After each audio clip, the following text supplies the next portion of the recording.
Hello, and welcome to episode 12 of USA Battle Royale.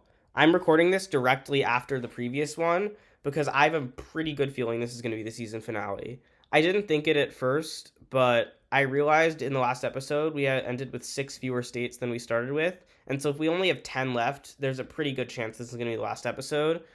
Plus, I wanted to make the finale longer than the average episode anyway. And also, there's likely going to be a major war right away, and that means that a few states are going to go right at the beginning. So I think it makes sense for this to be the season finale. So with that, let's get right into it. California will invade West. Okay, none of that makes sense. I guess what happens is that Hawaii is doing something to anger the Teal Alliance. I doubt they join the Green Alliance, but what probably happens is Hawaii basically says that they're not going to help out in a war against the Green Alliance because they're way too far away to do that. That doesn't really anger Colorado because they think they can still win without Hawaii. The only state it really angers is California. So California basically asks for permission to solo invade Hawaii. And I know Hawaii is far southwest of California, but like, what else was I supposed to do with California invading west? So California will start by landing on some random islands over here, which this might sound familiar, because then they'll take these islands that are also not defended, so that only the two most important islands of Hawaii are undefended or owned by Hawaii. They will then land on the Big Island in a few short bursts, and Hawaii realizes, even though they founded the Teal Alliance, they are not the leader of the Teal Alliance. As the Big Island is surrounded and quickly taken, and now only this island, which is the most important, is left. And a few landings are attempted and failed before eventually the leader of Hawaii decides it's not worth it anymore and decides to surrender. And they know they're going to be fully annexed into California, but they just realize it's not worth it resisting anymore. So if you thought Hawaii was going to win, well, you're wrong. 9 states remain. Wisconsin. Oh, by the way, I forgot to mention, we're not having unions and rebellions anymore. Wisconsin is invading West. Here comes the war we've all been waiting for. Turns out there was one event that needed to happen first, which was Hawaii needed to be dealt with, but Wisconsin and the Green Alliance as a whole have channeled their inner old Green Alliance that fought against the Orange Alliance and won, and have decided to be the first alliance to strike. And Wisconsin wants to take back the rest of Minnesota, and they will start invading into Minnesota. And they're doing it in such a way that it actually takes a while before Colorado realizes what's happened. And Colorado sounds the Teal alarm trigger, the Teal Alliance alarms, and the Teal Alliance gets into formation using the plan that you guessed it, California drew up. But Texas is already using Mexico, who would prefer if the East won, to help them invade into their old territory. While Ohio, West Virginia is busy fortifying their border so they don't have to deal with the brunt of the war, Virginia and Florida are really eating it up. Another invasion is made through Mexico by Texas, landing over here. And remember, Mexico, per the rules of this series, is not allowed to send troops into the U.S., but states are allowed to send troops through Mexico, Texas being doing that. And the reason they're doing this is because they know Arizona didn't like being annexed into Colorado, and so they hope that Arizona will face less resistance. And the citizens do, but Colorado fiercely defends this area. And they start their invasion into Texas. They're planning to do the exact same thing they did last time, just again. And they're doing pretty well at it, invading into Ohio, West Virginia from behind and flanking them, which is pretty good for Ohio, West Virginia. Wisconsin is starting to get invaded into in the south. I said good for Ohio, West Virginia, I meant bad. Anyway, Colorado is doing a lot of invasions, let's say. And Texas is struggling to keep up as they eventually decide to fall back on the northern front, allowing for a large amount of Coloradan troops to just come flooding in, as Wisconsin is forced to abandon its invasion into Colorado. And it seems like the West is going to win this war. Every state is involved in this war in some way, either in the Green Alliance or the Teal Alliance. Florida had been reluctant to even start joining in on this war. They had just joined the Green Alliance when this happened. But now that they're starting to be threatened, they decide to start throwing as many troops at the problem as they can instead of, using better technology or something. With that, they shave down or sand down Colorado's front lines. So Colorado basically has to withdraw until they're far enough away from Florida that Florida's logistics get annoying because they have to cooperate with Texas, which they hadn't been planning to do until like a year before this war started. So they weren't as prepared to collaborate as the Teal Alliance was. The biggest thorn in the side of Colorado right now is Arizona, which is pretty much an open revolt, fighting against the military, and eventually Colorado makes the decision to let Arizona basically do whatever it's going to do, and what it does is it rebels against Colorado, with a bit of help from Texas, but most of these soldiers are Arizonan, and Texas is not really supplying them anymore. Mexico is kind of supplying them, but not to the extent where it makes Mexico have too big of an influence on this series. But Arizona is definitely in the war, and they start invading into California to make California feel the brunt of the war.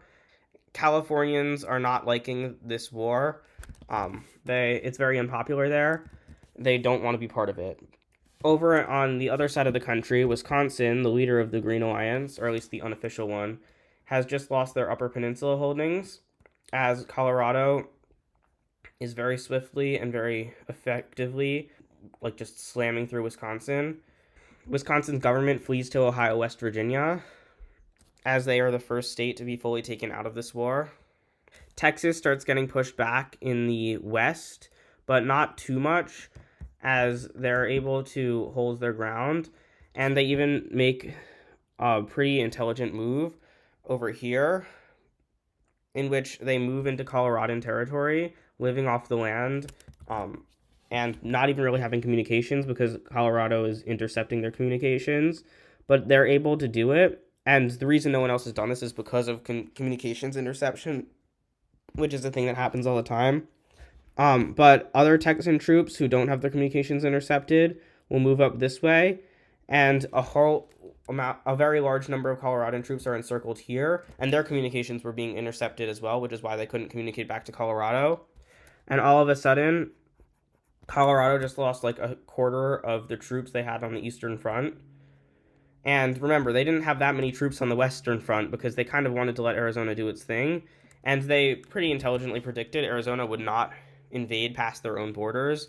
They kind of just wanted to free themselves, and that's it. However, Colorado now has to reorganize a lot of their troops from the north to go fight back against Texas and re-get some of the land they just lost, which they do. However, a massive event happens as a landing is made on the Upper Peninsula by Ohio, West Virginia, freeing Wisconsin. And from there, the northern parts of Wisconsin start to get liberated, for the main parts of Wisconsin also start to get liberated. And many naval landings across Lake Michigan to undefended areas by Colorado allow for this coast to also be retaken. It's at this point that Virginia starts getting their act together and starts sending their own troops into the war. And also at this point that Washington, Alaska, and Oregon start sending their troops into the war. This will face Colorado with another wave of losing land, basically, as they decide to withdraw from a decent amount of land to have a better front line. And they quickly take this land and back from Wisconsin. And the front they're doing the best on is the front with Texas, or I guess the area they're doing the best is the front with Texas, where they start invading into Texas. Mexico doesn't allow them to move troops through Mexican territory. However, they get as close to Mexican territory as they can, and by doing so, they make it difficult for Texas to flank them, because even though they're allowed to go through Mexico, it would be difficult for them logistics-wise to do so. And so the southern tip of Texas is invaded, and Texas is mostly fallen. Their new capital, which would probably be Houston or Dallas, is taken, and things are not looking very good for them. However, Ohio, West Virginia has been managing to basically hold the same front for a really long time, so they might be the last holdouts of the Green Alliance. However, Wisconsin is not doing so well, as they're re-losing a lot of the land they had unlost before. None of the catastrophes that have happened for either side of this video since the war started will be as bad as this. As California continues to get invaded by Arizona, and these are also like a bunch of Texan troops in Arizona who are also doing this, even though they're completely isolated from Texas by now. The Californian people will not like this, and the governor of California, because California is probably the only state left that's Democratic, if I had to guess, will lose their election, and the new governor of California will decide to leave the war. In exchange, Arizona will withdraw their troops from California. However, unlike what Colorado had predicted, Arizona immediately starts invading into Coloradan territories in Nevada. And because Colorado wasn't putting any troops on the Western Front, like not even Oregon and Washington, they were all on the Eastern Front. This is a disaster. As all of a sudden, Colorado has to move troops from the east, and Washington and Oregon also do. Washington, Alaska, and Oregon have to move troops from the east to the west. Although they're able to mostly crush the Arizonan uprising, like pretty effectively and also pretty quickly, because there were not many troops there and they weren't being supplied by anything. It does not bode as well for them in the east, as the withdrawal of troops and the decision to do so, which they probably wouldn't have decided to do if California's logistics deciders were there, because California had pretty good war strategy compared to the rest of their alliance, then this wouldn't have happened, but it does because the Green Alliance makes a rush down to the border with Mexico, and from there they use Mexico's help to start invading across the border with Mexico and to start invading into the rest of their territory, quickly taking it back, flanking Colorado this time, so they have to withdraw all the way up to here. And before long, Colorado has lost all of their invaded territories and are starting to get invaded very quickly. And things are not looking up for Colorado as they continue being invaded by the Green Alliance, and there is no hope for them. As soon as troops reach Arizona, the Arizonan rebellion springs up again, and Oregon and Washington have basically stopped fighting in this war. They kind of see where it's going, and by the time Colorado's capital, Denver, gets taken, which is right about now, Oregon and Washington have already decided that as soon as that happened, they would both leave the war. I keep saying Washington. It is Washington, Alaska. It's just that the Alaska part of it is not doing anything. And at this point, the rest of Colorado will beg for mercy and for help from their allies, who are technically still part of their alliance, but have made agreements with the Green Alliance not to lose any land. And Colorado will just fall. And they will be divided up, not only by the Green Alliance, but also by California, who sent a few troops in to the Western Front in order to help them out in exchange for getting some of the land out of this. 8 states remain. Let's see what continues to happen. Texas will invade north. So, after this peace treaty, Ohio, West Virginia, and Texas don't like each other anymore. They're very upset about this land that Ohio, West Virginia demanded they take, even though Texas wanted it. And it gets so angry between the two of them that eventually Texas asks for Wisconsin to kick Ohio, West Virginia out of the alliance. That just straight up happens. So Ohio, West Virginia will now be invaded into. And Texas and Wisconsin pretty quickly managed to take this land because it was pretty narrow, the pass that was separating these two. And with that, Ohio is kind of screwed for this land, which will slowly be taken throughout the course of the war, as Texas and Wisconsin pretty much devour it. But the Green Alliance is pretty much entirely turned on Ohio, West Virginia. Most of all, Virginia, who has always hated Ohio, West Virginia, and has been waiting for the chance to betray them ever since they joined the Green Alliance. They very quickly swoop up here and take Maine, which they view as their rightful possession, back from Ohio, West Virginia, before invading over here into upstate New York. And Ohio, West Virginia is not defending it very well because they're trying to defend their heartland. As Wisconsin makes a naval landing here, and Michigan cheers as Wisconsin invades because they are being liberated as they see it.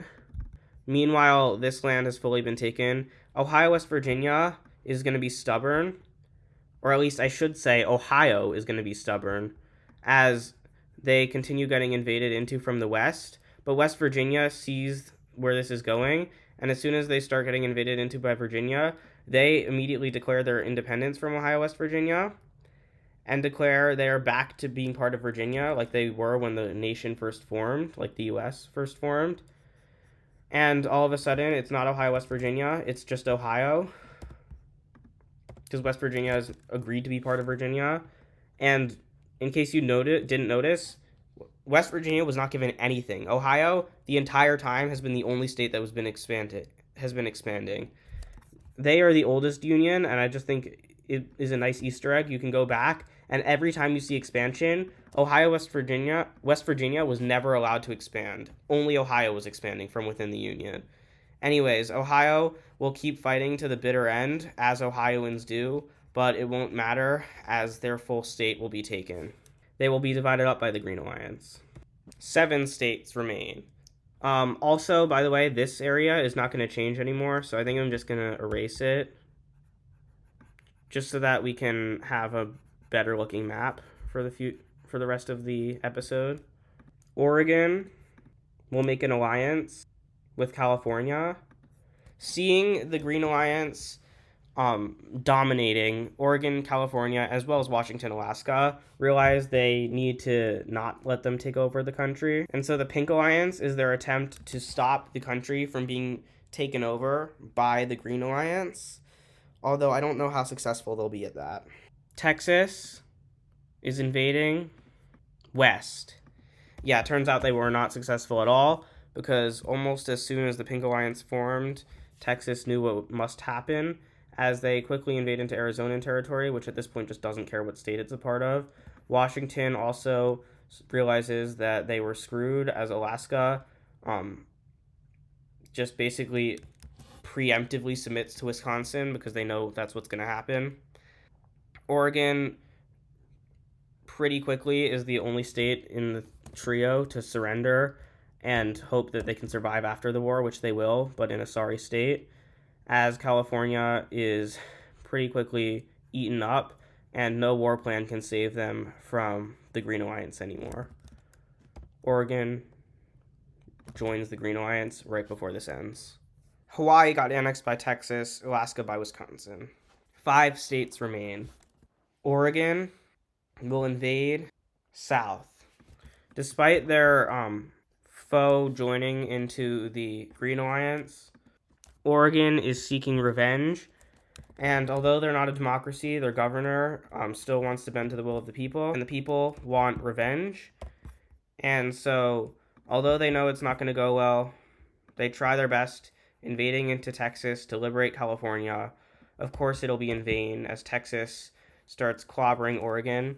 But strangely enough, Wisconsin isn't clobbering Oregon. Wisconsin, in fact, is not doing anything. And Texas asks Wisconsin to help them, but they don't. As Oregon gets fully destroyed, it's strange, for sure. 4 states remain. Florida is invading North. So it turns out the Green Alliance, when it takes up the whole country, is not very stable. The Green Alliance still exists in principle and on paper, but in reality, none of the 4 states actually care about the Green Alliance at all anymore. So when the governor of Virginia says something mean about the governor of Florida, Florida sends their troops into Virginia. And Virginia is pretty quickly losing a lot of land, but the Green Alliance does still exist on paper, and although Texas has nothing to do with this, Wisconsin and Virginia are the closest of allies from within the Green Alliance. They, of course, formed the Green Alliance. I think it was in the last episode. I think that's how crazy this episode has been. It feels like it was ages ago, and it probably was in the context of this world. But with the help of Wisconsin, Virginia will invade back into Florida, and Florida is losing land very quickly. Texas remains eerily quiet about this whole thing and doesn't seem to invade or not invade, but Florida continues to lose land, and Texas actually is aiding Florida silently. Neither Virginia nor Wisconsin finds that out, but Texas just wants Virginia and Wisconsin to tire themselves out so that they can take over the country once Virginia and Wisconsin end up tiring themselves to death. But Florida refuses to surrender until it's so bad that it looks like this. And unfortunately, Florida man might be Florida's demise, as the head of Florida is literally deranged and doesn't understand how to govern and doesn't understand what surrender is or why surrender is ever a good idea until all of Florida is taken. To be honest, half of Florida is probably submerged at this point if global warming is still a thing. But it will be divided up now by the best of friends. And a new, stronger Green Alliance is formed between Virginia and Wisconsin to ensure that they never become enemies with each other. And there's one state that's not a member of this alliance, and that is Texas. They got kicked out of the Green Alliance. Virginia will invade North in the most shocking betrayal of all time. Virginia will turn on Wisconsin. Of course, I didn't expect this to happen. Of course, I didn't plan for this to happen. But Wisconsin was so focused on their planned invasion of Texas, which had basically already begun. Like, there are skirmishes going on over here, which is why Texas doesn't intervene in this conflict at all. But it was really, really bad for Wisconsin. They did not expect this to happen at all. They were way too complacent. And Virginia just kind of storms through Wisconsin. Virginia is also significantly stronger and probably already has a majority of the strength of the country. And so Wisconsin has their main areas stormed through pretty quickly, and their government fleeing west basically as quickly as the army moves because they don't have armies anymore. And Texas is deciding that it's better to let these guys fight it out than to join in. The government surrenders when it's like this. So there it is. We have 2 states left. Who will win, Virginia or Texas?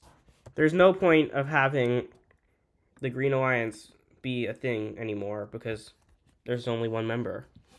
I already know which of these 2 states is stronger and which state has won, but you don't.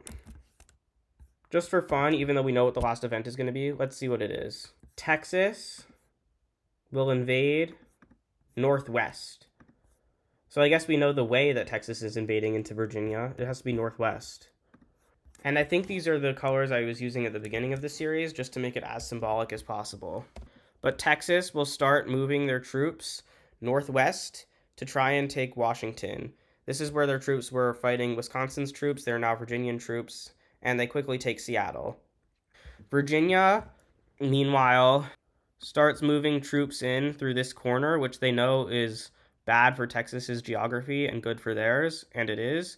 And now that they've crossed the Mississippi, they can use it as a defense later on, which Texas can't, so that can help out Virginia. But what can help out Texas is that they just stormed through all of Washington and are storming through the Rockies pretty quickly before they reach the edge of the Rockies and meet Virginia's troops that were waiting for them. I've probably called them Wisconsin multiple times. The Gulf area is controlled by Virginia, like, fiercely. Texas can try to move their troops there, but their navy was in the Pacific. They didn't really have a navy over here. They had a navy in the Gulf at some point, but not a very strong one. But their navy will not help them in their war against Virginia. Both Mexico and Canada now have something important to consider, which is which state do they want to win? Because if either of them decide to join in on this war, they could easily help one of the 2 states win or try and annex the U.S. for themselves. If they decided to, interesting stuff would have happened. Unfortunately, they're not allowed to decide to. However, they can help states. Mexico decides it doesn't really care which state wins because whichever state wins, the country's going to be reunited. So it's just going to help whichever state it thinks is currently losing, which right now it thinks is Texas. So it'll easily have Texas do this. Canada has basically the exact same point of view as Mexico, except that they don't actually want to help anyone out. So no one's going to actually be allowed to move troops through Canada the entire time, which means Virginia is just going to have troops in Alaska that can't come down to help, and Texas isn't going to be able to invade into Alaska, so that's just kind of a wash. However, Virginia is doing well. in the Western Front as they send troops south from here. And using paratroopers, they managed to drop troops in the Rockies. And the Rockies were not really being defended. This was the front line, who start moving backwards. And Texas realizes this fast enough for this front line not to be snapped, as these troops are now encircled and surrounded. But by doing so, Texas has forced themselves to withdraw until these troops actually can get liberated. So Texas is not doing well. However, Texas has just made a massive gamble that has worked out. They captured New Orleans navally. I haven't been talking about the naval fronts because you can't see them, but Virginia is no longer in this Gulf, and all of a sudden, Texas managed to take the entire Gulf pretty quickly, and Florida is now property of Texas. All of a sudden, the tides of the war have shifted, and it becomes clear Texas is now the new winner, or at least the winning state, as they invade back in the Rockies. Virginia used to be winning, now it's Texas. But that does mean something. And as Virginia starts getting invaded and their homeland starts getting threatened, as Texas invades up the Mississippi to their border with Virginia, starts filling in their territory back, Virginia realizes there's probably only one thing that can save them. So what they do is they send troops around into the Gulf, into the Caribbean Sea, and into the Yucatan Peninsula. They then send troops into Mexico. Mexico escorts their troops up into Texas and into the city of El Paso, which is taken. Virginia has sent most of their army here. That's what was allowing Texas to make such massive gains towards the end of that segment, even taking Chicago. Virginia has virtually no forces anywhere but moving through Mexico, which could be bad if Mexico ever decides to say, haha, Virginia, you're screwed. But they don't really want to have Texas on their border. Texas, Mexico realizes, is one of their least favorite states. And so a massive Virginian invasion comes from Mexico into here, as Texan troops are nowhere nearby, and their border with Mexico was left nearly undefended. And the heartland of Texas is captured fairly quickly, as the Texan governor, fleeing to San Francisco, probably would be where they would flee to, begs all of the Texan troops to withdraw from the entire Northeast, allowing for Virginia to connect up with their troops in the main part of Texas, as troops are also being withdrawn from the north, and Alaska uses a naval invasion to invade into Washington, or Virginia invades into Washington navally from Alaska, I should say. Texas swarms Virginia, and Mexico almost tries to switch sides before deciding that from now on they'll stay neutral. They think the sides are evenly matched enough right now. And all of a sudden, the final nail in the coffin for Texas happens as Arizona once again goes into rebellion. This has happened before in this episode, and it happened again in this episode, but Arizona does not like being part of Texas, and so as Texan troops start moving down to retake the Texan heartland and are doing pretty well at it, there is now 3 fronts for them to worry about. Speaking of the Alaskan front, Oregon basically thanks Virginia for freeing them, as Canada realizes that Virginia is probably going to win this war no matter what, and switches their tune from I don't want America to be united to if America is going to be united, I want to have good relations with them. And they decide to let Virginia use their land as a way to invade north, or south, I guess, from Canada into Texas. And like that, Texas has lost their edge. California is taken. Their new capital is taken. They decide to move it back to Austin, which was their original capital. But it's too late, as Texan troops who aren't actually from the state of Texas are starting to mutiny against their Texan officers, as Texas was only allowing Texan people to be officers, not people from annexed territories. And all of a sudden, Texas doesn't even have an army anymore, and no matter what Mexico does, Virginia is going to win, so they just give up and try to make their relations with Virginia better, as the country has been united once again. A state that didn't do anything for like the first 10 episodes, or like the first 6 or 7 episodes, has actually managed to come out on top, as the winner of the series is Virginia. The new capital of the country will be in Richmond. So, leave a comment down below if you think I did anything too unrealistically or what you want to see in the next series. Make sure to smash that like button if you like this video and subscribe so you don't miss when the next series starts to come out. I'm probably thinking I'm going to do a European Battle Royale, but I'd do something else if the comments say I should. And with that, thank you for watching, and I'll see you next time.